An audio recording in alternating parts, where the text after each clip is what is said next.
Welcome back to AFTV, everyone. I'm loving doing these in focus videos because normally, they're based around either players we've definitely signed, players that are at the club already that we want to praise how well they're doing, or maybe rumours. Maybe there's rumoured players.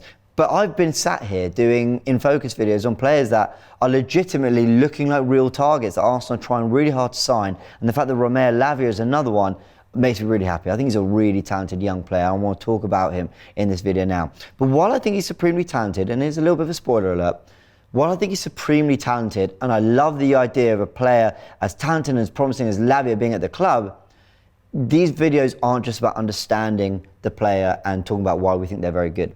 It's about understanding whether we think they're actually good for Arsenal and what Arsenal are doing to get said player, accommodate said player, whether it's right or not. That's where I do have a few doubts, and I'll explain what I mean by that in a sec. But let's start on the player profile like we do at the start of all these in focus videos. 19-year-old defensive midfielder, stands at 5'10", and he's right-footed. Now, lots of reports were saying that Lavia is being looked at as a cheaper alternative to Caicedo because he's about 40 to 50 million. They're saying Southampton want. Of course, they've been relegated. They're going to need that money as well. Caicedo, they're talking about 120 million from Brighton. They'll probably lower to 80, but that's still 50% off if you're going for Lavia. Let's look at their player profiles and see how they compare. One's 19, Caicedo's 21.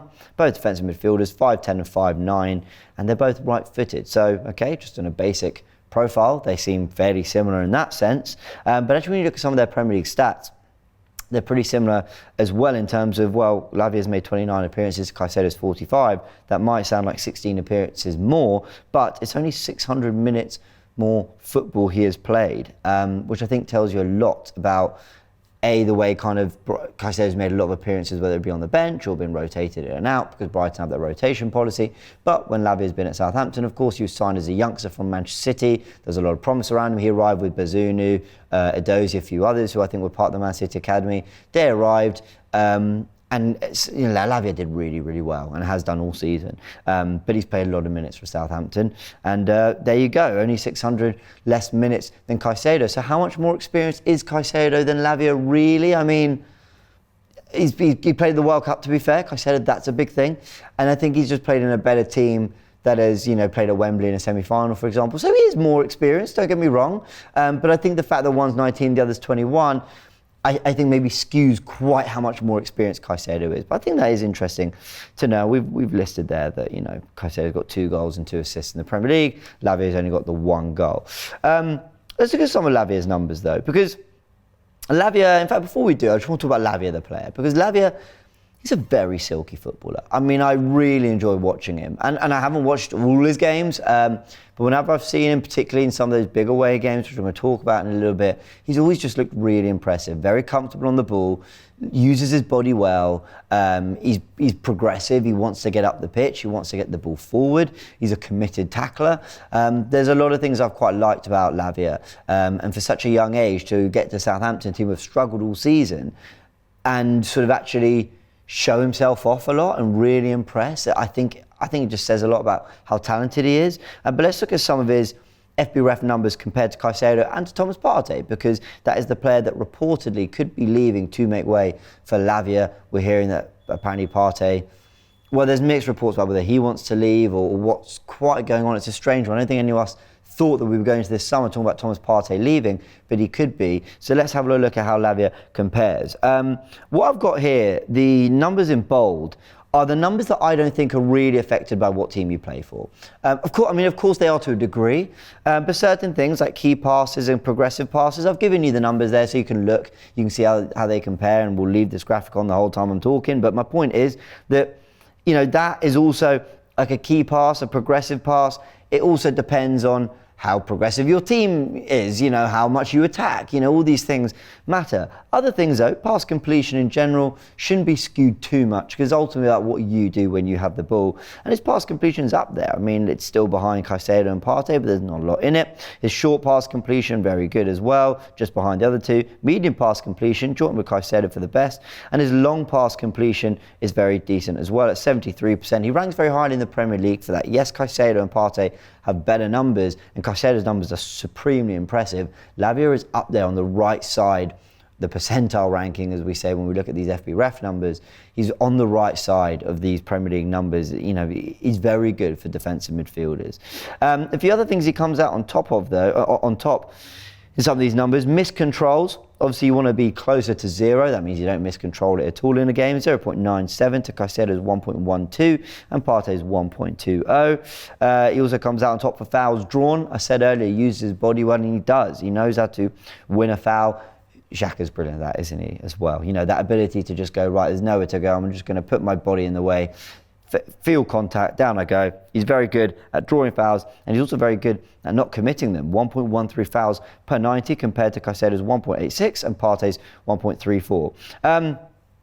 Other numbers there, you know, the aerial win percentage isn't great, 42%. The other two are in the 60s. Well, as we said, he's not the tallest, but Caicedo's shorter and has a good aerial win percentage. It's not, I went for win percentage, not just how many he wins per game, because you know, also it's about knowing which you can and can't win. And when he does go for the aerials, he doesn't seem to come out more on top than he does without the ball. But anyway, some interesting numbers there that I thought you should all have a little look at, because you know, some of them are very impressive and are well worth a read. Things like, you know, tackles as well, 2.43 per game, right up there with Caicedo's and Partey's. Some good numbers. And the context is important. You know, Caicedo and Partey have been playing in teams, I mean, complete different ends of the spectrum. One challenged for the title, the other got Europa League football, the other got relegated. I mean, completely different teams. He also played in a 4-4-2 where the others played with more of a 3-man midfield, so more options around them. And like I say, he did for Southampton, who really struggled. But I think one thing that Arsenal will be looking at and really liking about Roméo Lavia is actually some of his big performances in big games. Now, I've never done this for an In Focus video before, but I didn't know there's a better way to kind of illustrate actually how his stats improved and how well he did statistically, performance-wise, in certain big games, and then to give you his average SofaScore rating for the Premier League season, which was 6.77, and then look at his ratings in some of the big games and some very tricky away games. Away at Spurs, he got a 7 rating, a 7.3 at Leicester, 7.2 at home to Man United, 7 against Chelsea, 7.0 against Newcastle away, 7.0 for Chelsea away, 7.1 Spurs at home, and 7 away at Arsenal as well. I think the point I'm trying to make here is, look, I don't know how SofaScore generate their ratings, but the point is it will be consistent for every game. And I think it's very interesting that his ratings are well above his average. They're all above 7 for, you know, these big games. 7 out of 10, by the way, for these big games where, you know, you got to do a lot of defending, and that might be why, right? Because maybe his defensive numbers are looking really good because he's got to do a lot of defending in those games. But you know, for his ratings to come out really well in these tougher games, when his season average is 6.77, I think it's a good sign, and I think Arteta will want players that rise to it in big games. And by the way, this isn't just SofaScore telling me this. I watched him at the Emirates. He bossed the midfield. We played with Partey, Vieira and Odegaard, and they couldn't really deal with the way Southampton had a nice low block when we got into the final third, but were pressing well as well. They weren't letting Arsenal's midfield get into the groove, and Lavia was a big part of that. He was really, really good at the Emirates, and he also, very early in Southampton days, I mean, basically played Chelsea off the park in a 2-1 win at home. So much so that Chelsea went and actually made a bid for him later in that window, having only just seen him go to Southampton from Man City a couple of weeks before. I mean, it was honestly an astonishing story, very typical of Todd Bowley, but it shows you how good he's been in some of those big games away from home. You know, they've gone and drawn 0-0 at Old Trafford. They've gone and won 1-0 at Stamford Bridge, Chelsea. So clearly he's got a thing for big games. He steps up in it, and that's a really good mentality that Arteta will want to see. Now, I mentioned there will be concerns because all of this, you know, is fairly positive, obviously, but there are concerns. So I'm going to take it to the tactical pad. I'm going to show you here the Arsenal squad at the moment. Now, I've added Kai Havertz. There he is, because quite frankly, everyone has said it's a done deal. They're just doing medicals, media stuff, and it'll be announced soon. Fine. So we put Havertz there. We'll talk about Declan Rice in a sec, but here's my concern. If you were telling me that basically we're adding Lavia, and you know what, let's get Declan Rice as well. Where is he? Let's find him here. I haven't included him here because obviously we haven't signed him, and if we do, then, you know, great, we'll talk about him. But let's get Declan Rice and pop him here. Now, I'm very happy with the balance of that squad personally. It's a very beefed up squad, and if I'm honest, I think we probably are going to lose Nketiah. I think we're probably going to lose Granit Xhaka. We'll just pop him on the side there for a sec. And then I'm thinking, you know what, that's all right. Smith Rowe will learn to play in that role. They're saying Havertz could play as one of the left eights, for example. We know Vieira can play there too. So I'm sort of thinking Arsenal will have enough options, plus Rice is always fit, plus Rice is brilliant. And we'll probably figure out a way. But where I do start to worry a little bit is Rice isn't through the door yet, so we'll just move him there for a second. And now there's rumours that Thomas Partey could leave as well as Granit Xhaka. And that leaves you with a very bare midfield. Now let's say, cool, Havertz could play there, or you get in Rice, and let's move Havertz back into the front line. I sort of look at Lavia and Jorginho, and let's highlight them here. I like Jorginho. I actually like what he's done in an Arsenal shirt, but he wasn't coming in to be a first choice. He was there to be a rotational option, and he's been very good as a rotational option. So I don't want him starting every week, so I don't think he's quite at the calibre and level we need. I think he's a backward step on Partey. But Lavia at 19, is he ready to be that anchor man in that midfield? Let's not forget that while Partey's been very, very good this season when available, and he has been largely available, it took him a long time to really get used to this 6 role. You know, this area where you've got to be the heartbeat of the team. Everything is played through you. And you've got to be very tactically savvy, because you've got to know when to drop into the back line to create more of a low block and defend, you know, defend your box, whatever. You've got to know when to step into midfield as well to press. You've got to know that the gaps aren't too big between midfield and defence. There's so much you've got to think about. You get pressed to death because everyone wants to press and stop you playing. I think it's a lot of responsibility to put on Jorginho, who's not got the mobility of a Partey, and Lavia, week in, week out, I mean.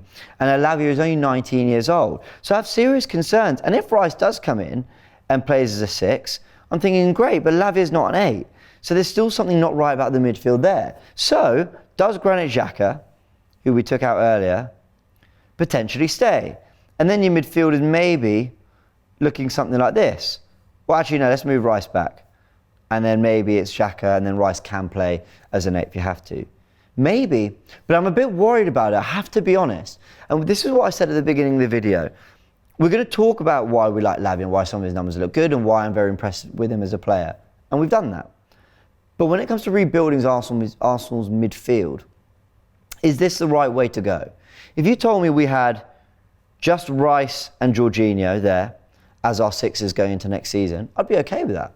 Be really okay with that. Different profiles, we'll play it differently, largely both always fit. So I'd be very happy with that.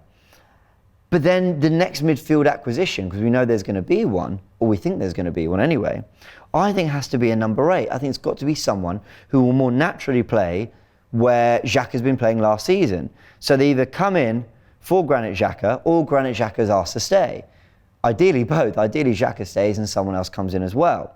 So I really like Lavia, everyone. Please don't get this wrong. I really, really like Roméo Lavia. But now we know that Jorginho's staying because he's turned down Lazio and moved back to Serie A. Now we know that Partey's probably leaving. I think that DM that comes in, or Rice, and I should stress, or Rice is the 8, but then the DM that comes in has to be an out-and-out starter, someone who's proved that a little bit more. So it goes back to what I was saying earlier when I was comparing the numbers in terms of Premier League experience and all that.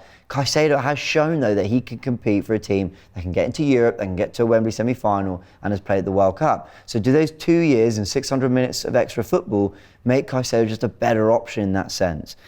This is where my fear is with Lavia, that he is young, that maybe he is a little bit raw, and that if he came in with Partey leaving, we'd be asking a lot of him. And I do have concerns about that. But is he supremely talented? Absolutely. Would I love him at the club? Absolutely. But I'm just not sure how the balance of Arsenal's midfield rebuild works fully. Maybe, like I said, maybe Rice is there. Where's Lavia? Lavia is going to be a DM as well, so you're kind of going to have 3. Rice can play as an 8. Let's put him here because he's kind of in between. And then Havertz plays as an 8, and maybe those are your options. Maybe. That wouldn't be awful. Actually, would it?